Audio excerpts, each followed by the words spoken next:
Bank आपके civil score के आधार पर ही आपका लोन पास करती है। अगर आपका सिविल स्कोर कम है और बैंक आपको लोन देने से मना कर देता है, बैंक अगर आपको लोन देने से मना कर रहा है तो आप एनबीएफसी कंपनी से लोन ले सकते हैं। कम सिविल स्कोर पर भी एनबीएफसी कंपनियां लोन पास कर देती हैं। हालांकि इनकी ब्याज दरें बैंकों की तुलना में ज्यादा हो सकती हैं, इसलिए लोन लेने से पहले इसकी जानकारी जरूर लेनी चाहिए। भारत में शादी सीजन की शुरुआत हो गई है। ऐसे में लोग सोने और चांदी जैसे बहुमूल्य धातु की खरीदारी कर रहे हैं। सोने की मांग भी बढ़ जाती है। कीमतों में हो रही लगातार उतार चढ़ाव को ध्यान में रखते हुए अपने शहर के सोने के रेट जानकर ही खरीदी करनी चाहिए, ताकि आपको किसी तरह का आर्थिक नुकसान ना हो।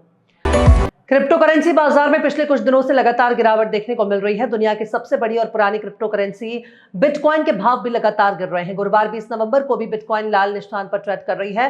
बिटकॉइन का भाव शुरुआती कारोबार में $92,000 के निचले स्तर पर पहुंच गया था। क्रिप्टो बाजार में निवेशकों को काफी ज्यादा नुकसान उठाना पड़ रहा है।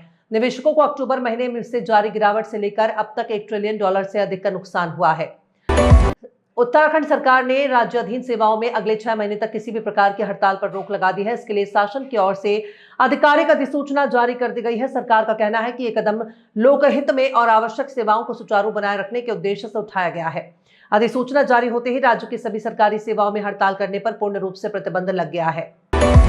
समाजवादी पार्टी के वरिष्ठ नेता और पूर्व कैबिनेट मंत्री आजम खान और उनके बेटे अब्दुल्ला आजम को रामपुर जिला कारागार में बकायदा जेल के गणना रजिस्टर में दर्ज कर लिया गया है। जेल अधीक्षक राजेश यादव के अनुसार आजम खान को कैदी नंबर 425 और अब्दुल्ला आजम को कैदी नंबर 426 आवंटित किया गया है। आजम खान और उनके बेटे को रामपुर की जेल में 10 दिनों के लिए बैरक नंबर 1 यानी क्वारंटीन बैरक में रखा गया है।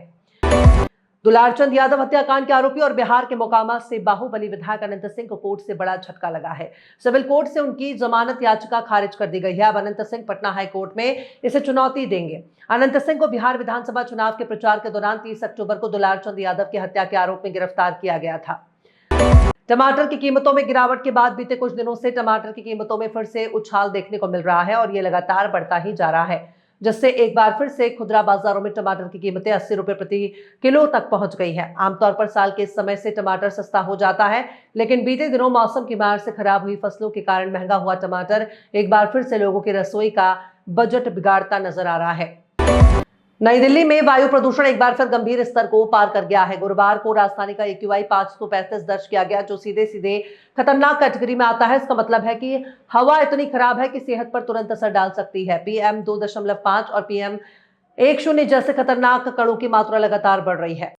रिपोर्ट्स की माने तो सनी देओल नए साल की शुरुआत बॉर्डर 2 के साथ करेंगे। इसके साथ ही वो इमोशनल ड्रामा गबरू में भी नजर आएंगे। अब इस फिल्म को लेकर नया अपडेट सामने आया है, जिसमें बताया गया है कि सलमान खान भी गबरू का हिस्सा बनने वाले हैं। भारतीय क्रिकेट टीम के हेड कोच गौतम गंभीर मां कामाख्या के दर्शन करने पहुंचे। 22 नवंबर से भारत बनाम दक्षिण अफ्रीका दूसरा टेस्ट असम के गुवाहाटी में खेला जाना है, लेकिन उससे पहले गंभीर ने कामाख्या मंदिर में माथा टेका। बताया जा रहा है कि टीम इंडिया के सपोर्ट और स्टाफ के कुछ सदस्य भी गौतम गंभीर के साथ मंदिर पहुंचे थे।